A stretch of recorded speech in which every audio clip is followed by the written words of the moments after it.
क्रोध के साथ साथ धनुष तोड़ने वाले को शत्रु भी मान रहे हैं।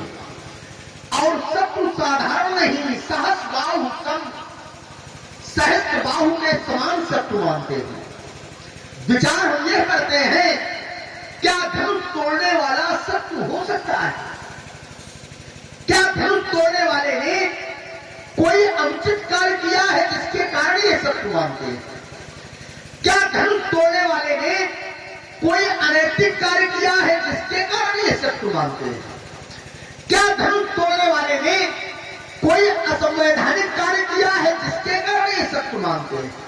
मेरे विचार से उस महामानव के द्वारा कोई ऐसा कार्य नहीं हुआ है जिससे उसे शत्रु या अपराधी माना जाए, बल्कि जब धनुष का खंडन हुआ, परिणाम क्या हुआ? दो चाप खंड महिलारे, देख लोग सब भय सुखारे। जिस कार्य के हो जाने से सब सुखी हो जाए, जिस कार्य के हो जाने से सब प्रसन्न हो जाए, जिस कार्य के हो जाने से जय जयकार हो, जिस कार्य के हो जाने से पुष्पों की वर्षा हो, ऐसा कार्य करने वाला व्यक्ति कभी भी अपराधी या शत्रु नहीं हो सकता है। फिर भी महात्मा परशुराम जी उसके विरोध में है, उसे शत्रु मान रहे हैं। जहां तक मैंने जाना है कि सामर्थ्यवान व्यक्ति को कभी भी विरोध नहीं करना चाहिए और सामर्थ्यवान व्यक्ति के द्वारा किए गए कृत्य पर कभी दोष नहीं देखना चाहिए। क्यों? क्योंकि सामर्थ्यवान को दोष होता ही नहीं। मानसाचार्य कहते हैं, समर्थ कहूं नहीं दोष गोसाई, रवि पावक सुरसर की नाई। सामर्थ्यवान को कोई दोष नहीं होता है। कैसे? जैसे सूर्य, अग्नि और गंगा। सूर्य को दोष क्यों नहीं होता है?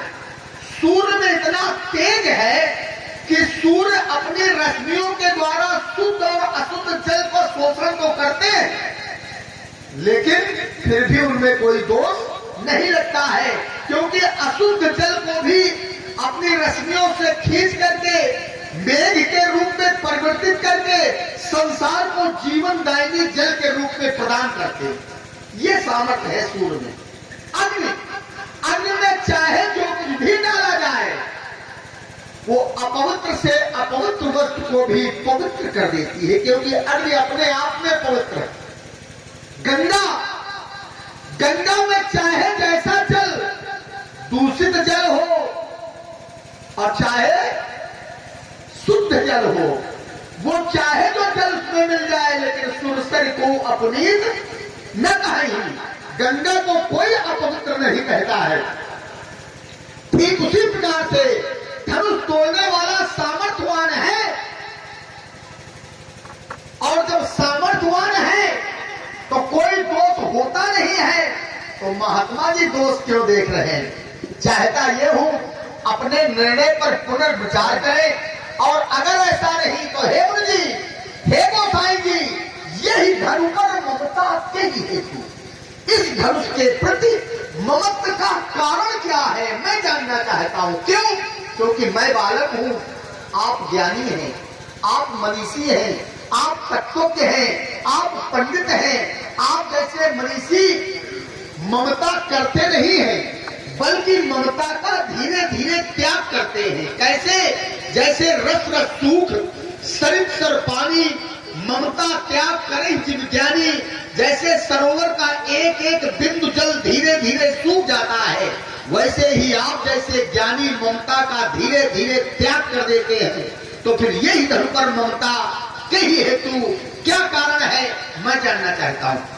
वही तलवारों के बीच में भट भट करके चट चट बोलने वाले पिता बड़ा उदार है, बड़ा विद्वान है, बड़ा ब्रह्मश्री, विश्व की संस्कृति का पुजारी है तुम्हारा पिता। मेरे सामने तुम्हारा भाई आया राजकुमार, उसने बड़े हिम्मत शब्दावली में कहा था कि नाथ समुद्र भले निहारा उनके कोई विराट तुम्हारा, लेकिन मेरे प्रश्न का उत्तर नहीं मिला। तुम जिस पर खड़े हुए मुझे लगा ये भी रघुवंशी राजकुमार है और मेरे प्रश्न का उत्तर मिल जाएगा कि तुमने किया क्या? सुन मुनि वचन लखन मुस्काने, अब बोले पर खड़े।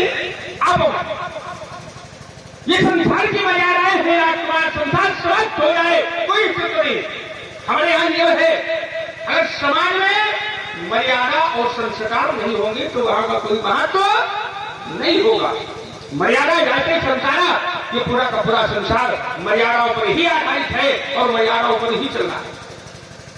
लक्ष्मण कुमार के बच्चों को मैं विचार करने लगा तो लक्ष्मण कुमार ने कहा कि आपके द्वारा कहा गया कि धनुष तोड़ने वाला सहस्राबाहु के समान शत्रु है और साधारण नहीं, असाधारण शत्रु।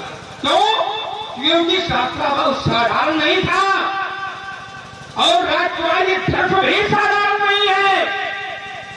अगर ये धनुष भी साधारण नहीं है, इसीलिए वो शत्रु भी साधारण नहीं होगा, असाधारण ही होगा। इसलिए साथ आओ, सम सो रिपु मेरा शत्रु है सहस्राबाहु के समान। बोले कोई धनुष तोड़ करके उसने अनुचित कार्य नहीं किया। धनुष तोड़ने वाले ने धनुष का खंडन करके कोई अनुचित कार्य नहीं किया। ये कैसे स्वीकार कर लिया जाए कि ये कार्य उचित है कि अनुचित? राजकुमार, ये सिद्धांत है। सिद्धांत कभी कभी नौजवान होते हैं और कभी कभी बदल जाया करते हैं। हमारे यहां नियम है, अगर कोई शत्रु सामने खड़ा हो जाए युद्ध करने के लिए, तो शस्त्र उठा लेना चाहिए।